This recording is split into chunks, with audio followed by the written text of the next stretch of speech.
José Camacho es el CEO de Hamburguesas Camacho, la marca que ha conquistado paladares, corazones y se ha coronado campeona en 4 Burger Master. En este episodio nos comparte su historia, cómo a los 8 años la enfermedad de su mamá lo llevó a asumir responsabilidades de adulto y a convertirse antes de tiempo en el líder que hoy inspira a muchos. Prepárate, porque lo que vas a escuchar es el inicio de una historia fascinante, marcada por desafíos, resiliencia y logros impresionantes. Un episodio dedicado a quienes creen en sus sueños y sin importar las circunstancias, se levantan todos los días para seguir luchando. Esto es Yo Creo Podcast.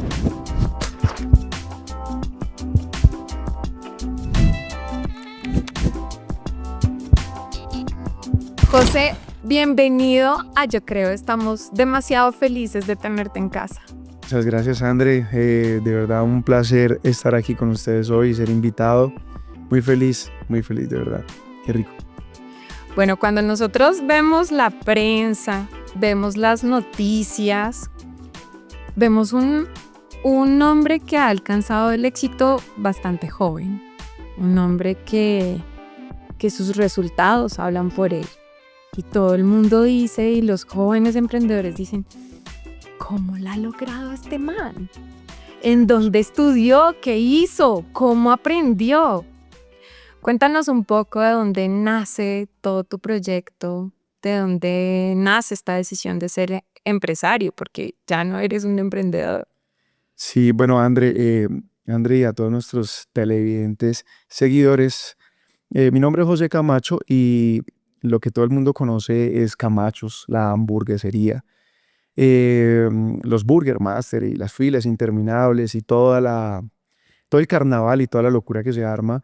Pero hoy yo quiero que conozcan a José Manuel Camacho, el chico que está detrás de una imagen, de una marca y de lo que ha vivido y por lo que ha sido pasado, ¿no? Ha sido pasado por grandes retos y pruebas de la vida. Yo tengo hoy en día una hamburguesería porque a través de una necesidad de la familia, me lleva a buscar cómo sostengo y cómo ayudo a una mamá que cae en cáncer muy temprano y con 2 hermanos menores. Yo tengo 35 años y a mis 9 años le detectaron cáncer a mi mamá, cáncer en la médula. Cuando a mi mamá le dicen que el cáncer está tan avanzado y que la tienen que operar, pero que no saben qué va a pasar después de la cirugía, que lo más probable es que ella muera, realmente, pues al ser nosotros niños, yo tenía 9, mi hermana 7 y mi hermano 5, somos niños y no nos cuentan la realidad como es. Claro. Entonces la familia empieza a hacer un trabajo como de vengan, cuidado con los niños porque pues ellos están muy niños y pues la idea es que ellos no se afecten tan temprano. Entonces sí empezamos a ver un ambiente extraño en mi casa, como raro, como súper misterioso. Y yo al ser el mayor con 9 añitos, 8 o 9 añitos, ya pues a uno se las coge un poquito más. De pronto mi hermano de 4 o 5 años no, pero yo sí. Entonces yo empezaba a preguntar más. Y un día me dijeron como, José, su mamá está muy malita y su mamita está delicada. Entonces tienes que ser fuerte, tienes que ayudarla mucho y tienes que ayudar a tus hermanos. Claro, eso a mí me sonó como muy normal, pero no sabía cómo hacerlo. El tema es que a través de la necesidad de poder sostener y que la familia, digámoslo, que pudiese estar bien, desde muy niño empiezo a trabajar en lo que me tocara y lo que me saliera. Ahí entran a jugar los tíos, los primos, la familia, ¿cierto? Vacaciones de los niños, llévenselos, vayan para la finca, llévenselo para la empresa. Y realmente a mi mamá la operan y mi mamá, pues el médico neurocirujano dice, ella tiene más del 50% de fallecer en esta cirugía. Y si ella llega a quedar viva, primero es un milagro de Dios y segundo, queda parapléjica, o sea, en estado vegetal. Él, hoy en día que pues mi papá me cuenta un poco más detallada la cosa, él no era una persona como, digámoslo, tan creyente, pero él decía que lo más probable era que mi mamá muriera. porque era lo más viable que la ciencia y la medicina arrojaba. Mi mamá la operan y realmente ella eh, queda en silla de ruedas, pero empieza a los días a mostrar signos extraños, signos que no eran coherentes para la ciencia y la medicina. Empezó a mover sus brazos, empezó a mover su cuello, empezó a tener Mejora. muchas mejoras que no eran normales. Entonces vuelve y entra el neurocirujano, llama a la familia y dice, en definitiva, aquí hay algo más. Y si ustedes son creyentes, pueden tomar esto como un milagro, porque no nos entendemos y ella está desconectada, porque la cirugía fue en la médula. O sea, abrimos la columna y estripamos un tumor dentro de la médula, un tumor muy grande. Entonces ella quedó muy desconectada de muchos nervios que conducen a mover los brazos, a mover muchas partes del cuerpo. Entonces no nos entendemos, pero felicitaciones, fue una cirugía exitosa, ta, ta, ta. Mi madre a los 33 años quedó en silla de ruedas, Muy joven. muy joven. ¿Y tu papá vivía con ustedes? Sí, mi papá estaba con mi mamá. La familia era una familia feliz, bonita, mis papás muy trabajadores y comprendía 3 hijos, mamá y papá. Claro, André, pues mi mamá era la típica mujer echada para adelante, berraca, que camellaba y llevaba la provisión a la casa. Mi papá también trabajaba, pero la emprendedora era mi mamá. O sea, la provisión gruesa era la de tu mamá. Sí, claro, ella era la mujer y era muy bonita y como el negocio de ellos en esa época era la joyería, pues mi papá en el taller trabajaba la joyería, mi mamá se la ponía y salía y la vendía. Entonces mi mamá era la del marketing en esa época, era, era la imagen, Modelo. era la modelo, era todo. Pasa, André, resulta que mi papá empieza a coger las riendas claramente en los negocios, de la familia, de todo, pero pasa algo que es lo que pasa cuando no estás preparado y sobre todo cuando no tienes clara las cosas en la vida como las prioridades, ¿cierto? Mi papá empieza a trabajar, empieza a tocar dinero, empieza a tocar eh, más bien escenarios de mucha grandeza en el medio laboral, a relacionarse con gente pues poderosa en otros países, empiezan a comprarle, digamos lo que en medio de todo empieza a haber bendición, Claro. pero mi papá es el que empieza a manejar eso. Y no estaba preparado. No estaba preparado, André. Mi papá tenía que 35 años, tenía mi edad, 35 años, 36 años. Y es muy brutal porque hoy en día, que yo tengo esta edad, 36 años, para mí, yo soy, o sea, digamos lo que ya Dios me ha pasado a mí por un proceso, pero siempre digo, no quiero y no me gustaría, teniendo los espejos que tuve, o sea, equivocarme. Más con mis hijos, ya tengo 2 hijos y soy casado, felizmente casado. ¿Cuántos años tienen tus hijos? Rafael José, que preciso hoy está cumpliendo años, y mi hija, ¡Feliz cumpleaños, Rafa! mi amor, te amo, hijo. Rafita cumple 4 años hoy y mi hija María Gabriela tiene 10 años. Ella, pues, cuando yo conozco a Luisa, a mi esposa, mi hija Gaby eh, tenía 11 meses de nacida, ¿sí? Y digamos lo que es una historia muy bonita, es una historia que sigue después de donde iba. Mi papá termina administrando todo, se olvida que tiene hijos, en el sentido de la palabra, que se llena tanto de trabajo y se pone a trabajar tanto que se distrae, se enamora de otra persona y digamos lo que no volvimos a sentir a mi papá. Sí lo veíamos, pero no volvimos a sentir a mi papá. O sea, esa figura de papá, digámoslo que no estuvo como debía estar, ¿cierto? Hablamos ahí de la disponibilidad emocional, de compartir tiempo. Sí. ¿Qué otra cosa tú dices cambió?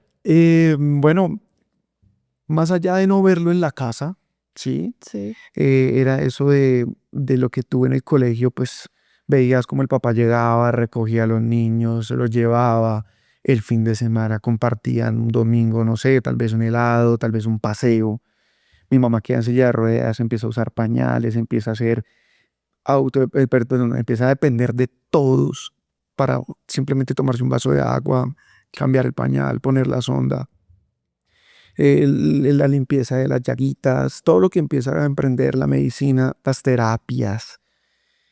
Nosotros como hijos nos enfocamos a ella y empezamos fue a cuidarla, a cuidarla, a cuidarla. Hoy en día entendí que eso fue una honra impresionante a mi mamá. Claro, siempre era mamá y mi papá, ¿dónde está?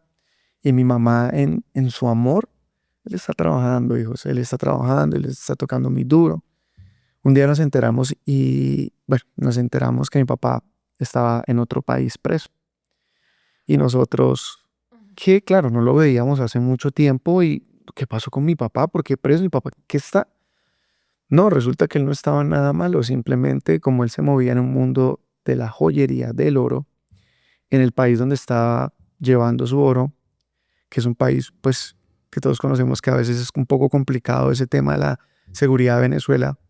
Allá, digamos lo que lo robaron y en medio de ese robo que pasó y ese conflicto, mi papá terminó preso.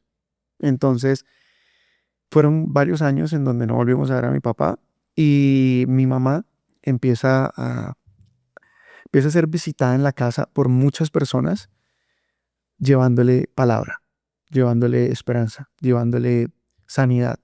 O sea, empezamos a ser cobijados, André, por algo que la verdad nunca nos lo esperamos. Claro, al no estar mi papá, él era el que nos llevaba la provisión.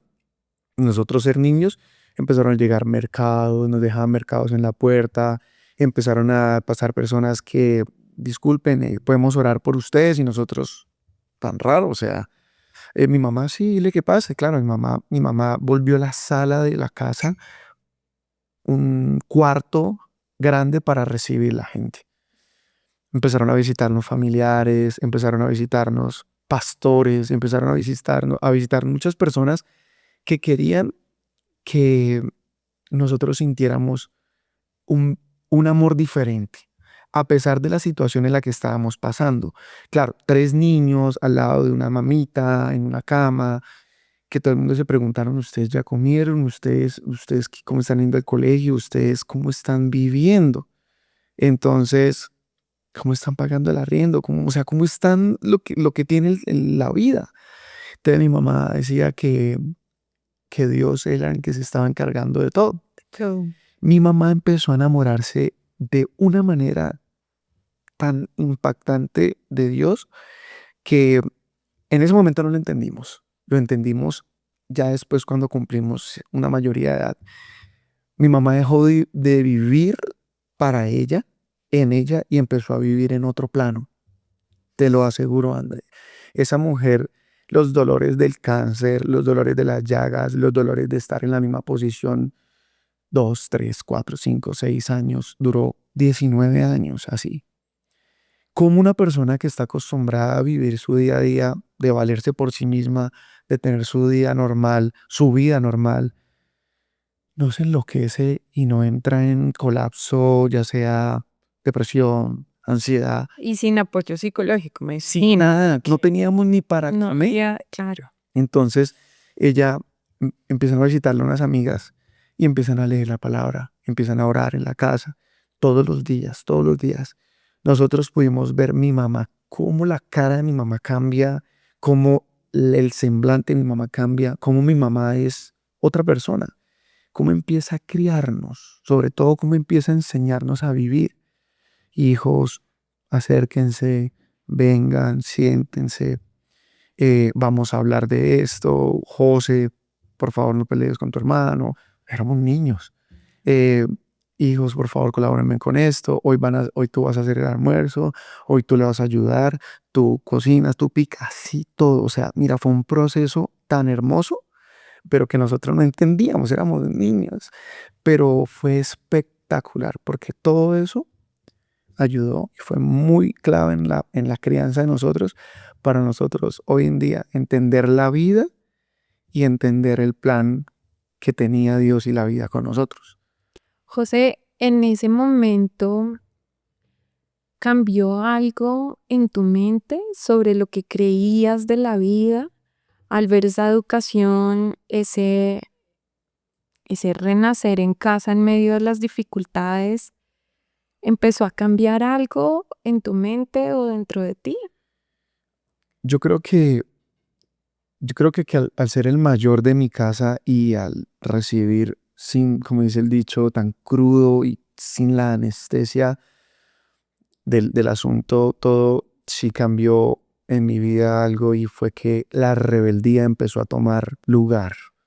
Y, o sea, irónicamente mi mamá empieza a orar, empieza a entrar en un ambiente que para ella le traía paz, le traía como ese entendimiento de todo lo que estaba pasando. Pero yo empecé a cumplir 10, 11, 12, 13 años, adolescencia. Se empiezan a despertar los dolores que guardas desde ¿Dónde está mi niño, papá? ¿Por qué mi papá no está la acá? amargura. Total. O sea, lo natural de esos escenarios empieza a cobrar en mí y empieza a pasar cuenta. Yo empiezo, Incluso Dios, ¿no? ¿Dónde está Dios en medio de todo exacto, esto? mamá, usted qué es lo que tanto está orando y mire nosotros cómo estamos, mira esto, o sea, yo no entiendo. Y André, me volví un chico diferente, me volví un chico en donde empecé a buscar refugio en otros lados, empecé a escuchar más a otras personas. No quería estar en mi casa, no quería vivir esa realidad. Yo les estoy contando realmente lo que fue mi vida y cómo de verdad yo me comporté y cómo fui yo. Tal vez en este momento no siento orgullo de eso porque pues fue, pero a lo Pero eres un ser humano y exactamente aquí honramos la verdad. de carne, de hueso, que siente, que le dolió, que pasó por cosas duras, pero que a lo que era y a lo que soy hoy hay muchísimo camino y algo muy bonito que pasó. Entonces, André, empiezo yo a relacionarme con personas que no tenía que relacionarme. Empiezo a probar cosas que no tenía que probar. A mis 14 años pruebo la droga por amigos del colegio. Empiezo a meterme en el mundo de la música porque a mí la música, digamos, lo que llega a mi vida y me empieza a servir como una terapia, tocar guitarra, ir a lugares donde veía músicos, me empezó a gustar. Tenía mucho tiempo para mí, entonces me la pasaba viendo MTV, en esa época los 10 más pedidos. Entonces como que a mí me gustaba eso y claro, yo decía, yo quiero ser como ese man que está tocando allá, empieza a despertarse en mí como un sentido artístico y como yo quiero tocar, yo quiero hacer música, yo quiero ser artista. Rarísimo porque no sé de dónde viene eso, pero empieza a despertarse en mí.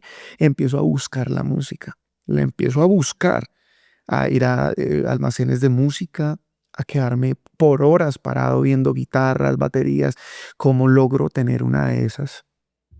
Si no tengo ni para, no hecho ni para volverme a la casa, cómo a comprar una. Y empiezo a preguntarle a mi mamá, mamá, yo quiero una guitarra, ¿cómo la puedo conseguir? Y mi mamá cumplió 15 años y me regaló una guitarra. Ay, Así en medio de su condición y todo, y me regaló una guitarra zurda.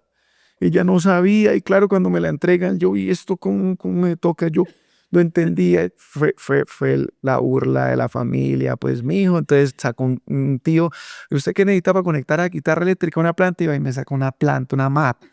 Me dice, le regalo la planta y todo el mundo se empezó a burlar de mí. Entonces yo como que, uy, no, qué boleta. Pero todo bien, no pasa nada. ¿y aprendiste a tocar la guitarra zurda? Sí, pero le cambié las cuerdas. Claro. Entonces después entendí que Jimi Hendrix hizo algo parecido. Cogió una guitarra derecha y la pasó para zurda y después conocí Hendrix. O sea, amé esa guitarra. Amé esa guitarra, claro. Los volúmenes, los tonos que daban de para arriba era muy complicado porque a veces me pegaba con los dedos y como que difícil, pero ahí aprendí a tocar. Después tuve mi banda, pero empecé a meterme en un mundo oscuro.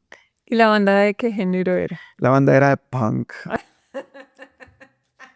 Ay, me empecé a hacer crestas, empecé a pintarme las crestas, mi mamá así me veía, me decía, "Ay, hijo, Dios mío, cuidado, cuidado". Pues que yo le regalé esa guitarra. Claro, o sea, ¿qué se puede esperar de un chico que todo el día está viendo en TV, ve de cuántas bandas pintas? No, y que sé, está buscando también su lugar en el mundo, ¿no? total. Porque al sentir que en casa esa cobertura de paternidad se va, al sentir que pues que mamá la está dando toda, pero en medio de tanta dificultad, pues buscas también cómo salir, ¿no? Cómo evadir, cómo no demostrar que te duele, cómo ser fuerte. Total. ¿Y con quién lo hablaba? Con nadie. Era Ni con algo, tus hermanos. no, no, no, no, más bien peleaba mucho con ellos. Sí, era raro, pero los amo, los amaba, o sea, nunca he dejado de amarlos.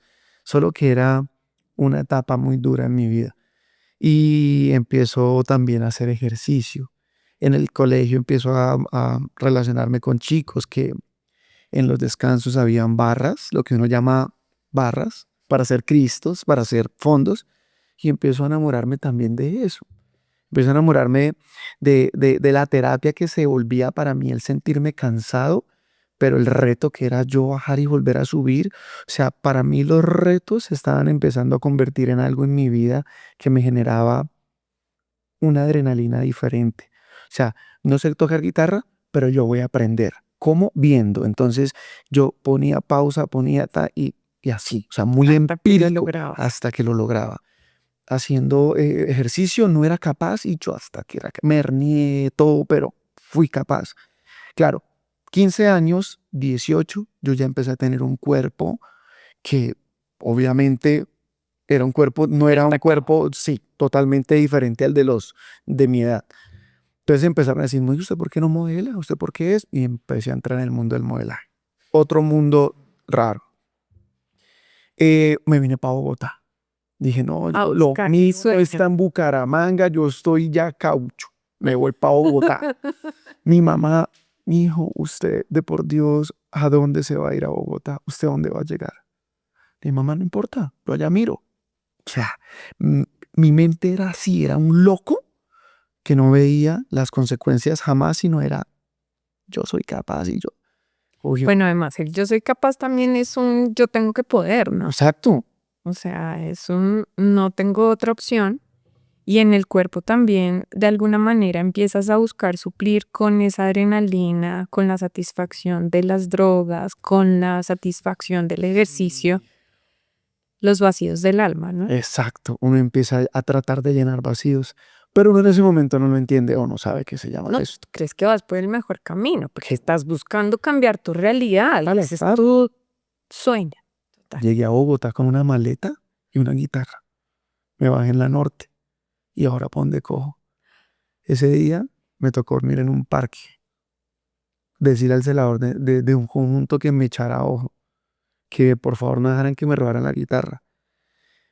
Me En un casi, parque, ¿en qué lugar de eso era, no, yo no tengo ni idea. Era cerca a al Santa Fe, eso sí me acuerdo. al centro comercial? Sí, porque ahí me dejó el bus. Pues yo me bajé ahí. Yo no conocía Bogotá, nunca en mi vida había venido, nunca. Y esa noche la pasé como dice una noche de perros. Al otro día, como pude, pidiendo en la calle minutos, llamé a un amigo. Hoy en día mi amigo es el gerente de Andrés Carne de Res, de ese. Y le dije, brother, estoy en Bogotá. ¿Y tú qué haces en Bogotá? Tenía mi edad, 18 años, 19 años. Yo estudiaba en la Tadeo. Era de papás de Ecopetrol. Entonces, claro, le pagaba la universidad, vivía en Cedritos. Y le dije, negro, déjeme llegar a su casa. Porque tengo frío, no he comido y estoy... ¿Cómo así usted se vino? ¿Dónde se va a quedar? Le dije, no sé. Claro, y me pasó la mamá, Gloria. Mijo, ¿usted qué está haciendo? De por Dios, véngase para acá a la cátedra de la mamá. ¿Usted por qué hace eso? Bueno, me dieron desayuno, la vaina. Y yo le dije, ayúdeme a conseguir trabajo. Allá en Andrés. Él trabajaba en esa época en Andrés haciendo turnos de mesero. Me dijo, no puedes. En Andrés entran los que tienen carnet de universidad. Terminé vendiendo sin cars de Belsaud en Unicentro, allá afuera en De el verdad. semáforo. En esa época era del South. ¿Se acuerdan de del South? ¿Quieres más? A del South. Entonces empecé así en Bogotá, de abajo. Después a ayudarle por allá al primo, una prima, a mi mamá, en fiestas, en la noche, sonido, la vaina. Mundo de la noche, mundo nocturno. Después empecé a hacer a tocar con amigos por ahí en bares. Empecé a rebuscármela. Terminé durmiendo en el cuarto de la empleada de la casa de una familiar de mi mamá. Y ahí empecé, o sea, viviendo el día a día. Después terminé trabajando en Zara, doblando ropa de niña, ropa de bebé. Hasta que un día mi amigo me dijo, José, te conseguí un cupo en Andrés. En Andrés. Sí, pero tienes que entrar de steward prácticamente. O sea, lavador de platos, ni no importa. Andrés, qué chimba estar en Andrés. Para mí era un parche estar en Andrés. Se me dio la oportunidad después de salir. Después fui brigada de bar. Trabajé ahí como 3 años en Don Andrés. Y un día me llaman y me dicen, José, su mamá cayó en la UCI muy delicada de salud. Y ella antes de entrar en este estado, ella pedía que sus hijos estuvieran al lado. Por favor, devuélvase para Bucaramanga. Y yo le dije, pero ya cuando logro entrar a Andrés, cuando estoy haciendo pinitos en cosas, cuando ya tengo mi habitación, ya compré mi cama, ya compré como lo Ya que... tengo Sí, ya, lo- ya estoy aquí. Empecé a atender a personas en Andrés Carnerres, actores que me empezaron a invitar a extras en canales. O sea, como cuando ya empecé yo a sentir que estaba entrando a lo que quería, me tocó dejar todo tirado en Bogotá. Por mi mamá, o sea, chao. Literal, con el mismo bolso que me volví, o sea, que me vine a Bucaramanga, me volví. La guitarra, chao Bogotá. ¿Qué pensabas en ese momento? Que había fracasado, que yo pensé que se me había acabado eh, lo que estaba logrando. O sea, que ese sueño que estaba logrando, sí, se me acabó. Y yo dije, vuelvo a llegar a Bucaramanga a trabajar en dónde, a que me paguen cuánto. O sea, para mí eso era como sinónimo de, no, o sea, retorno era Fracaso. fracaso. Pero solo pensaba en mi mamá. Tengo que ser sincero, solo pensé en mi mamá. No en lo otro también pensaba, pero en lo que más me movía era mi mamá. Mis hermanos. ¿Cómo están mis hermanos? ¿Cómo está mi mamá? O sea, como que desperté de algo que sí estaba adormecido. Claro, yo trabajaba, vivía en el mundo de Bogotá, mandaba plata, pero no mucha, pero lo que podía, pero estaba sintiendo que estaba logrando algo acá. A lo que me dicen, José, es que es su mamá. Ella lo necesita, devuélvase. Yo dije, sí, claro. Me fui. Despertaste. Nunca más volví a Bogotá.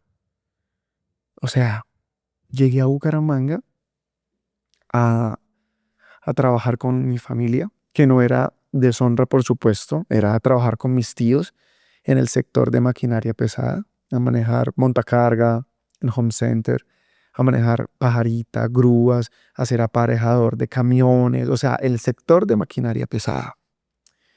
Lotes al pleno sol del día, o sea, nada de ¿Y cómo encontraste a tu mamá cuando llegaste? todo muy mal, muy delicadita de salud, muy malita. O sea, me dio muy duro porque mi mamá estaba muy flaquita, el cáncer parece que nunca se le había ido, solo se había estancado. La familia mal, como su mamita no sabemos cuánto dura. Y yo como que no, Dios mío, o sea, ya llegué, todo bien, estoy con ustedes otra vez. Claro, no me puedo quedar cruzado de brazos, tengo que empezar a trabajar otra vez. Pero para mí fue muy duro dejar los escenarios de Andrés, de turnos de hacer música en la T, de hacer extras en canales, a llegar a trabajar de maquinaria pesada, overol, casco, lote, Botas otro tipo de del calor. personas, otro tipo de jergas, de lenguajes, de, oiga, yo no sé qué tanta. ¿Qué pasó que no se mueve? De otra cultura. Me decían modelita, modelita. O sea, Modelo. me gozaban. Claro. Entonces yo como que, "Jue madre, ¿esto qué es?". Yo quería botar la toalla, quería renunciar, pero no. Yo algo que he tenido, André, y que he identificado es que no me rindo. Soy persistente y hasta que no logre algo no lo dejo de hacer. Irónicamente, en ese mundo de la maquinaria pesada, yo alternamente a eso iba a un gimnasio. Claro, o sea, yo no podía dejar mi ejercicio se convirtió en una terapia. Terminé yendo a un gimnasio. En ese gimnasio un día conocí a una persona, a un señor. Acuérdense que desde los 18 yo venía haciendo barras Sí. y me mantuve. Cuando yo llegué a ese gimnasio que se llama Bodytech, en mi ciudad, un señor un día se me acerca y me dice, mijo, ¿usted es entrenador de acá? Yo le dije, no, señor. Me dijo, Tiene pero, cuerpo de entrenador. pero usted pareciese ser entrenador. Le dije, sí, pero no, señor. ¿Y cuánto me cobra si me entrena? Yo le dije, no, pues claro, yo todo lo veía negocio, yo todo lo veía, o sea, yo tenía una vena, exactamente, pero yo tenía una vena en el fondo como de comerciante o de, no me daba pena nada. Después de haber Para hecho, las que sea. ¡hue madre! O sea, vendí en semáforo, hice de todo. ¿Qué me va a venir a dar pena a mí ahora decirle, man, no, nada, o sea, la pena no va conmigo jamás? Dije, de una, yo le entreno, ¿cuánto me cobra? Le dije, no, le cobro 100.000 pesos. Me dijo, ¿tan barato? Me dije, sí, bacán, nos vemos mañana. Yo no sabía quién era él. Era un company man de una petrolera de aquí de Bogotá. Tenía ni idea que era company man, no tenía ni idea que era una petrolera, no tenía nada. Simplemente el señor, 40 años, 39 años, 40 No idea de lo que gana un company man. no tenía ni idea quién era ese señor. El día es que empecé a entrenarlo, empezamos a ser amigos. Él, bueno, ¿usted qué hace, mijo? Y le conté mi historia. Le dije, no, mire, yo acabo de llegar de Bogotá, esto. ¿Y usted qué hace ahora? Yo le dije, yo, pero maquinaria pesada. Y mi mamá me dijo, no. Camine, papá. No, ¿cómo así que maquinaria pesada? Yo imaginé que usted era de todo, menos no operador de maquinaria. Carga. Me dijo, y mijo, y la pregunta del millón, ¿y usted cuánto gana? Y yo saqué pecho. Y pues yo trabajo en la empresa de mi familia. Siempre he sido muy orgulloso de lo poco o lo mucho en lo que he podido tener y en donde he sido puesto. Siempre he sido muy orgulloso de eso. Nunca me ha dado pena mi familia, ni mi realidad, ni nada. Y le dije en la empresa de mi familia y ganó 600.000 pesos. En esa época para mí era mucho. Era tu provisión. Claro, mijo, ¿usted sabe cuánto gana un chico que hace lo mismo que usted hace en mi empresa? Y yo le dije, no, no tengo ni idea. Me dijo, gana mucho más. Y yo, qué bueno. Sí, o sea, chévere. Y dijo, ¿a usted le gustaría venirse a trabajar conmigo? Y yo le dije, ¿pero a dónde? O sea, dijo, no, tiene que irse a vivir literal allá. Usted vive metido allá 21 días y sale 7 días, de los cuales uno es devolviéndose y otro es devolviéndose. O sea, 5 días donde vas a ver a tu familia, pero vas a vivir metido en el monte.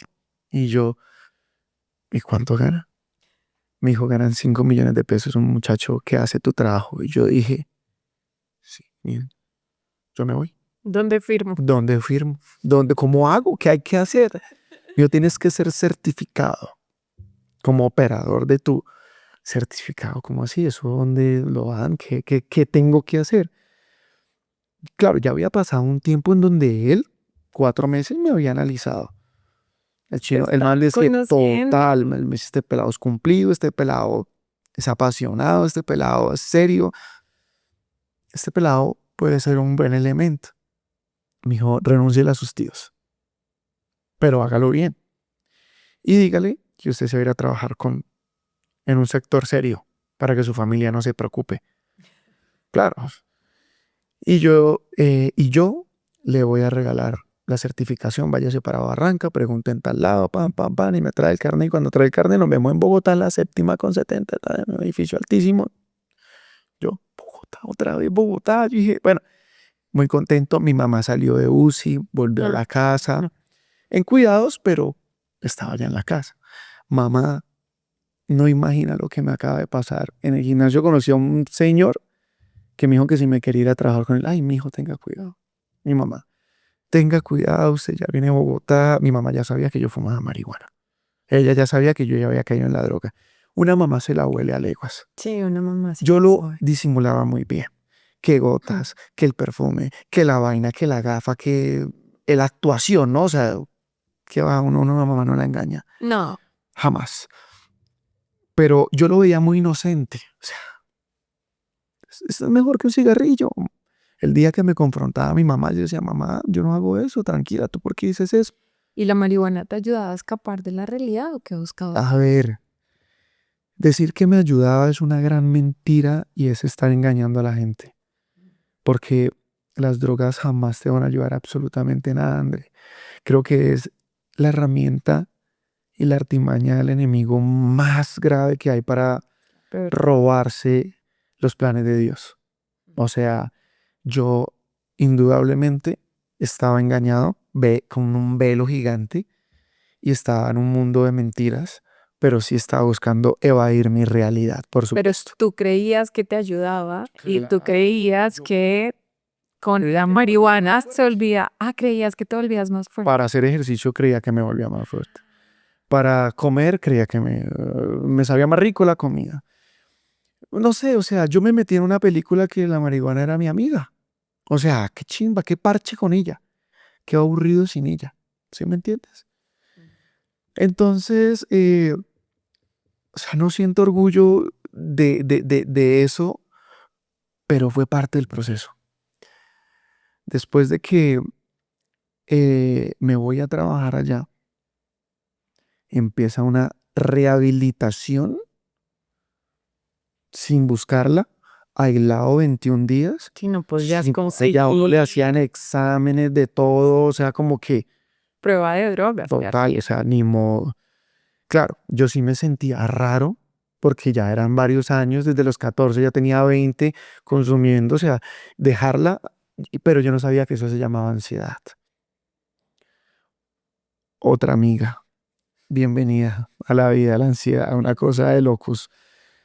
El tema es que eh, sin yo darme cuenta, yo me empecé a volver amigo de ese señor. Amigo, escúchenme. Una cosa era, venga, entréneme, diga, mano, venga, trabaje allá, necesito un personal. Pero otra cosa era amigo. Esa persona, gran ser humano, un día me confiesa su gran secreto de toda su vida por lo que había estado guardado, toda su vida, que ni siquiera el sector donde él trabajaba, desde muy joven, lo sabía. Un día almorzando en la casa de él, porque me invitó, me dijo, José, yo quiero contarle algo de mi vida. Yo soy homosexual y le quiero presentar a mi esposo. A mi esposo. Salió de la habitación, señor. Hola, mucho gusto. ¿Qué tal? Yo, uy, no sé, hijo de madre, ¿yo qué hago acá? Sí, pero pues a mí no me dio nada porque el man muy serio, muy Respetuoso total. contigo. Es más, no parecía homosexual. Ojo, no pasa nada, no tengo nada con los del género ni nada, sino que pues no me lo esperé, ¿no? Y en usted yo sentí que podía abrirle mi corazón. Y yo lo estoy viendo a usted como un amigo, cosa que no tengo. Mm. Imagínate, o sea, un man de esos, de ese talante en el sector, tú sabes cómo es el Un sector sector tradicionalmente masculino y machista. machista, por supuesto. Y yo le dije, no, Fresco, se llamaba Javier. Fresco Javier, yo ya sabía, le dije así. Como por entrar ahí, Parado. total, siempre, tranquilo. Tengo muchos amigos, todo bien, no pasa nada. En Bogotá eso era lo que, mejor dicho, todo bien. ¿En serio? No pasa nada, no pasa nada, tranquilo. Ah, bueno, el man, sentí que el man se quitó un peso de encima y pudo ser él. Me dijo, ¿sabe? Ahora que usted va a entrar a trabajar en la empresa donde yo trabajo, usted va a ser mi primo. Y usted va a decir que usted es mi primo. Porque si no se la van a montar y, mejor dicho, créame, es un mundo difícil para donde usted va, me dijo. Yo no tenía ni idea porque nunca había estado en una petrolera, en un taladro de perforación. Sí, Después, sí, te había parecido difícil el mundo de la construcción y vas a un nuevo nivel. seguro que solo Dios y yo sabemos qué viví yo. O sea, eso. Bueno, duré 3 años y medio allá. Nunca me lo imaginé. El primer día fue terrible porque yo no iba a manejar montacarga, yo iba a manejar, era un cargador de uñas gigante, la llanta era mucho más grande que yo, y la tubería y las herramientas y lo que yo iba a mover era Son otras gigante, dimensiones. gigante, o sea, eran taladros completos. Sí, y cuando pílate allá eso que vale $1.000.000, herramientas Lumberger, o sea, una vaina que yo decía, o sea, miren, yo lo que yo sudaba y los nervios que yo sentía manejando esa vaina de no matar a nadie, no dejar dañar nada, no cometer el más mínimo error porque era mortal. Sí, el nivel de riesgo es otra. O sea, para mí cada día era, casi, Dios mío, empiezo a buscar a Dios en ese monte, la cosa más arrechísima. O sea, de verdad, el plan era ese, alejarme del mundo, de la música, de la noche, de las mujeres, de las drogas, y enclaustrarme en un monte, 21 días, a manejar una máquina gigante y a, ay, güey, yo no sé qué tan rápido que esto es con tiempo. Y claro, yo era, no, o sea, yo era, parecía un pincher, o sea, era, y me trataban duro, o sea, lo que nunca pasó en mi casa. Te pasó en Me pasó, pero era, corporación. aquí no hay que llorar, niña, que yo no sé qué. Porque claro, había momentos en donde yo lloraba de lo fuerte que sentía que era la vida, la realidad, todo. O sea, te extrañaba a mi mamá, cómo está mi mamá, no entraba la señal, ni siquiera. Era duro, pero era el plan de Dios. Te ganaste cada centavo que te pagaron. Total, André, mira, el estar metido yo en un taladro, me empiezo a enamorar de leer la Biblia. ¿Quién se iba a imaginar yo que lo que mi mamá me había echado en el bolso se iba a terminar convirtiendo en mi mejor amiga? No había, no había otra cosa más que hacer aparte de o usted dormir, comer, y en mi caso me volví muy amigo del soldador y empecé a construir mancuernas con pistones y con pedazos de tubos que Para botaban en la seguir chatarra entrenando. para poder seguir entrenando porque obviamente el gimnasio del campamento no tenía peso. Entonces, resumo que mi proceso en el taladro fue esto con Dios. Y fue un tiempo de menguar a solas, de entrar en intimidad con Él. De destruir un poco todas tus creencias. Yo creo que las cosas que marcó mi vida, ¿sabes? Porque empiezo a ganar como nunca lo había hecho, en todo lo que había hecho. Empiezo a tener bendición económica y con eso pude tener a mi mamá mejor, comprarle mejores pañales, pagarle mejor enfermera, tener a mis hermanos mejor, comer mejor. Empiezo a comprarme de pronto el carro para poder transportar a mí. O sea, empecé a lograr cosas que no había podido lograr así yo me matara. Y él me decía, mijo, usted es un pelado bueno, usted no se deje contaminar. Claro, había otro lado oscuro del mundo del petróleo que era la parte de la promiscuidad y el tema de que la gente cuando salía de descanso cogían por otros lados, ¿cierto? Entonces, ¿qué Barbie? A mí me decían Barbie, modelo, me decían de todo. A mí me gozaban primero era el más joven de todo el taladro y segundo era el único que tenía el cuerpito ahí como medio, ¿sí? Entonces, era objeto de burla y de goce. ¿Qué modelito? Vamos a ir allí donde las niñas malas y yo. No, gracias. O sea, nunca me ha gustado eso y pues, yo tengo mis novias. Bueno, digo mis novias porque Tenías varios. tenía amigas. O sea, no, o sea, digamos mis novias porque pues uno en esa época En bajo. era inquieto, era una persona que no tenía el conocimiento de pronto de que pues jugar con las personas era malo. Estaba hasta ahora entrando en otro proceso de mi vida y yo decía, yo sí tengo a mis amigas, bueno, allá, yo me voy a poner a ir a esos lugares y aparte pagar por eso, jamás. Antes me tienen que pagar a mí, era lo que yo decía, ¿no? O sea, sí, entonces todo bien, omitamos eso. El tema es que yo llegaba y obviamente tenía a mi novia, pero pues uno al ser una persona en donde crece como con tantas, no sé, errores en la Matrix, le llamaba yo, con tantos vacíos, sí, terminé jugando con corazones, que después no me sentí para nada orgulloso de eso, pero ahí es donde uno empieza a ver que tal vez la figura de un papá pudo haber servido para muchas cosas. Mi mamá sí me lo decía, pero ¿por qué uno no escucha a la mamá cuando tiene que escucharla? ¿Por qué uno no valora esos consejos y esas enseñanzas sabias de una mamá cuando tiene que escucharla.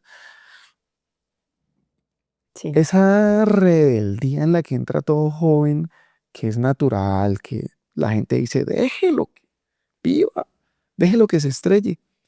Uno puede evitar muchas cosas de esas si tiene los oídos bien abiertos. Además es como el único amor incondicional, ¿no? Es el único amor que aconseja desde lo que realmente es bueno para ti. Es el único amor que no le importa sacrificarse. Y yo creo que es lo más parecido al amor de Dios. Totalmente. Y así lo siento y así lo veo. Hoy que no la tengo. Eh, Siempre la llevo tan presente como saber que Cristo vive en mí y que lo tengo al lado y que cuando quiero hablar con Él, la siento a ella. O sea, están muy presentes, ¿no?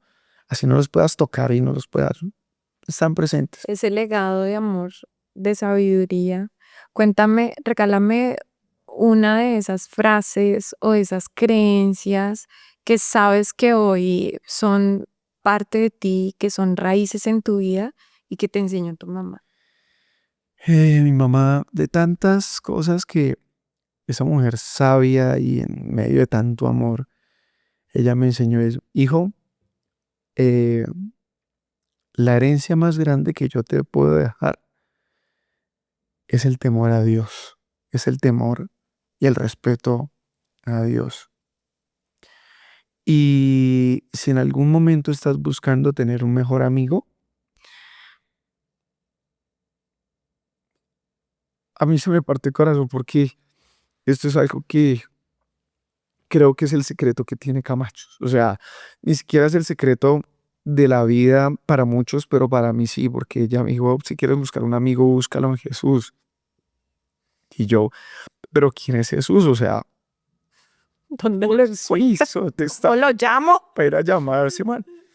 Y entonces, cuando empiezo a estar a tiempo a solas en el monte, yo allá lo conocí y eso fue brutal. O sea, entendí que el plan que Dios tenía era, o sea, en otro lado, que no era un lugar que me estuviera quitando la distracción y el centro de atención que Él necesitaba que yo tuviera. Por eso me aísla, por eso me lleva al monte. Cuando empiezo a leer la Biblia y empiezo a entenderla, porque es que una cosa es cuando tú la lees y la lees, pero no la disiernes, no la entiendes. Sí, no. Y a mí me costaba trabajo y no me gustaba leer la Biblia porque no la entendía y me daba rabia. Y me enredaba con ese Reina Valera y yo, no hay nada más fácil, no hay nada así, hijo de madre. Y cuando empecé a entender que todo lo que yo había pasado y por lo que había pasado era un plan que él tenía conmigo, yo quedé frío. O sea, yo quedé frío porque es que yo lo sentía como él me lo decía de frente y al lado. O sea, era necesario que vivieras eso. O Te sea, estaba preparando. total. Uf, increíble, increíble que empezamos hablando de cómo tu papá no estaba preparado y a partir de ahí vino de alguna manera mucho más dolor, falta de provisión a tu casa. De alguna manera se abre un hueco en la familia donde todos quedan descubiertos. Y hoy tienes casi la misma edad y dices, todo lo que viví me preparó para esto. Totalmente.